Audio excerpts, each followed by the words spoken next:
Good morning everybody. The पाठशाला channel में फिर से स्वागत।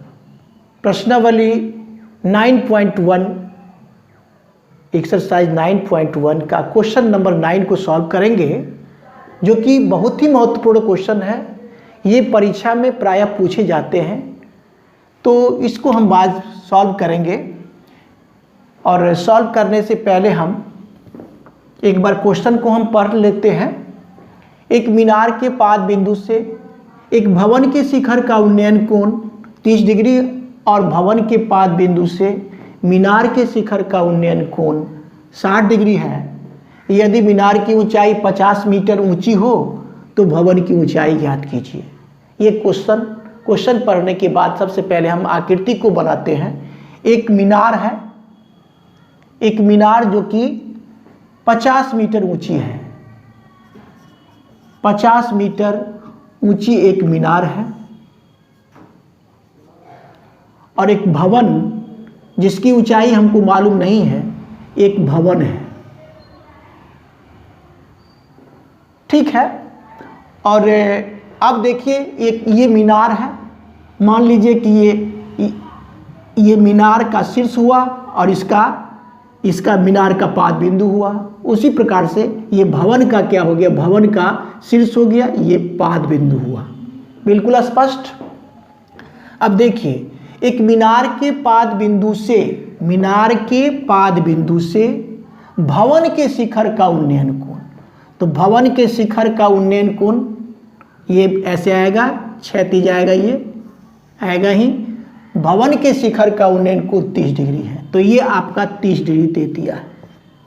अगर आकृति बनाना आप सही तरीका से सीख जाते हैं तो आपको ये सवाल बनाने में कोई प्रॉब्लम नहीं होगा। फिर देखिए दूसरा स्टेप में क्या कर रहा, और भवन के पाद बिंदु ये हो गया भवन का पाद बिंदु से मीनार के शिखर का उन्नयन कोण। मीनार के शिखर का उन्नयन कोण आपको बन गया कितना दे दिया है, 60 डिग्री। ये आपका 60 डिग्री दे दिया। ठीक है, बिल्कुल स्पष्ट है। हम मान लेते हैं इसको A, इसको B, जो कि AB मीनार की ऊंचाई हो गई, और C इसको मान लेते हैं, इसको D मान लेते हैं। जो भवन की ऊंचाई है वही हमें ज्ञात करना है, तो लिख देंगे हम इसको H मीटर मान लेंगे। H मीटर, भवन के ऊंचाई को मान लिए H मीटर। भवन की ऊंचाई H का जो मान निकलेगा वही भवन की ऊंचाई होगी। बिल्कुल स्पष्ट है। और इसको हम मान लेते हैं X मीटर। इसकी दूरी को हम भी मान लेते हैं X। अब बाकी का काम पूरा का पूरा आकृति बन गया। अब हमको निकालना है CD मानिए H का मान। तो देखिए कैसे निकलता है।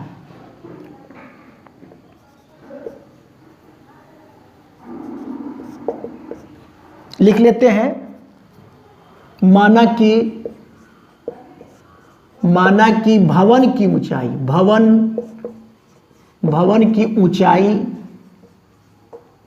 क्या, भवन की ऊंचाई CD बराबर H मीटर है। लिख दिए भवन की ऊंचाई H मीटर। H का जो मान निकलेगा वही आंसर आएगा। और इसको मान लिए हैं तथा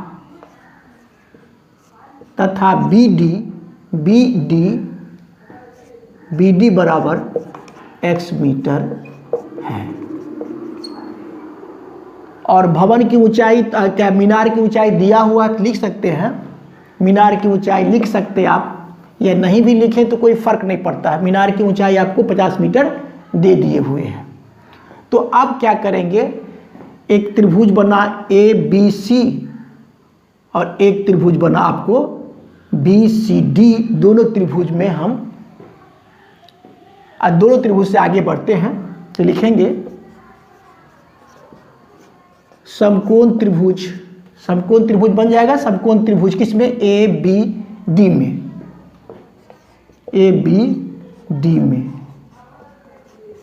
ABD में देखिए हमारा इसका और इसका संबंध, लंब और आधार का संबंध जो कि tan में जाएगा। लंब और आधार का संबंध tan में जाएगा। तो क्या लिखेंगे, tan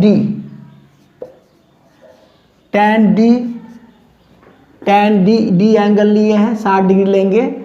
tan डी बराबर कितना होगा, फॉर्मूला होता है लंब बट्टा आधार, और tan डी एंगल देखिए 60 डिग्री है तो 60 डिग्री लिख लेंगे।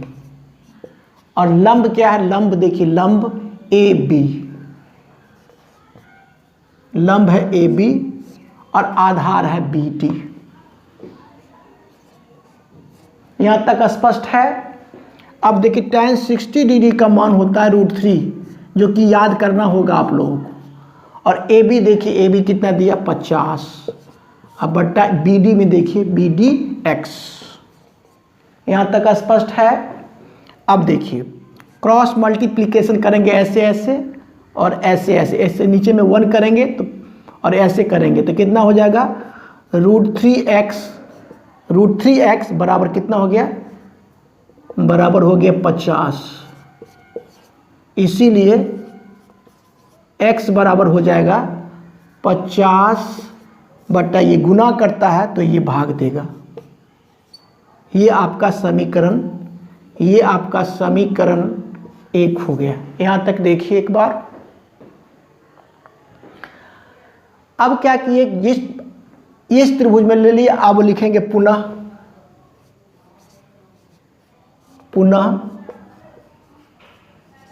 समकोण त्रिभुज, किसमें, पुनः समकोण त्रिभुज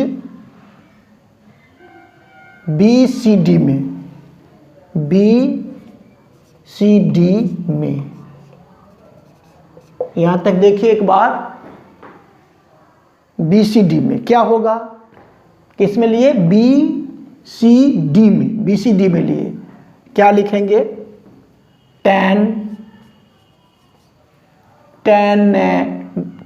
B लिखेंगे, tan B बराबर फॉर्मूला क्या होता है, लंब बट्टा आधार। ये तो लिखेंगे ही लिखेंगे। अब हम स्पेस बना लेते हैं, स्पेस बना लेते हैं। अब क्या लिखेंगे, यहां से लिख रहे हैं tan B की जगह पर देखिए B 30 डिग्री बराबर लंब है, लंब आ जाएगा आपको इसमें, इस त्रिभुज में लिए ना BCD में लिए हैं तो लंब आपका ये आ जाएगा CD। अब बट्टा में क्या, लंब बट्टा आधार आ जाएगा BD। यहां तक स्पष्ट है। अब देखिए tan 30 डिग्री का मान होता है 1/√3 और CD का मान देखिए C और D, CD का मान H और BD का मान देखिए X। यहाँ तक स्पष्ट है। फिर इसमें भी क्रॉस मल्टीप्लिकेशन होगा, कैसे कैसे, ऐसे ऐसे, तो क्या हो जाएगा, √3h बराबर कितना हो गया, x। ये ऐसे लिख लेते हैं, ऐसे x बराबर क्या हो जाएगा, √3h, ऐसे होगा, √3 x बराबर लिए ना √3h, जो कि इक्वेशन नंबर 2 हो गया। अब देखिए इसमें गौर करने वाली बात है कि इक्वेशन नंबर 1 को देखिए तो x बराबर 50/√3 है, और इक्वेशन नंबर 2 को भी देखते हैं, x बराबर ही क्या है, √3h है, यानी दोनों x के बराबर ही हैं। तो दोनों समीकरण को हम क्या कर सकते हैं, बराबर कर सकते हैं। तो लिखेंगे समीकरण 1 और 2 से, समीकरण 1 और 2 से क्या कर सकते, √3h जो कि x का मान समीकरण 2 में है, √3h बराबर हम लिख सकते कितना, 50/√3। अब क्या करेंगे, क्रॉस मल्टीप्लिकेशन करेंगे, इसके नीचे में 1 आप लिख सकते हैं। तो क्रॉस मल्टीप्लिकेशन करेंगे तो ऐसे ऐसे करेंगे, तो √3 से गुना करेंगे तो आपका हो जाएगा 3h भी होगा, 3h बराबर हो गया 50 में 1 से गुना करेंगे तो हो गया आपका 50। ठीक है, इसीलिए h बराबर हो जाएगा 50 बट्टा, ये गुना करता है तो यहाँ पर भाग देगा, जो कि आपको निकल जाएगा यहाँ पे कितना 16 पूर्णांक, भाग दीजिएगा तो 16.2/3 मीटर, जो कि h का जो मान निकाले हैं वही आपका कि भवन की ऊंचाई हो जाता है। तो लिख देंगे अतः, यहाँ लिख देते हैं अतः भवन की ऊंचाई बराबर 16.2/3 मीटर। इस प्रकार से ये सवाल सॉल्व हुआ। मेरा वीडियो अच्छा लगता है तो लाइक शेयर और सब्सक्राइब कीजिए। Thank you, take care.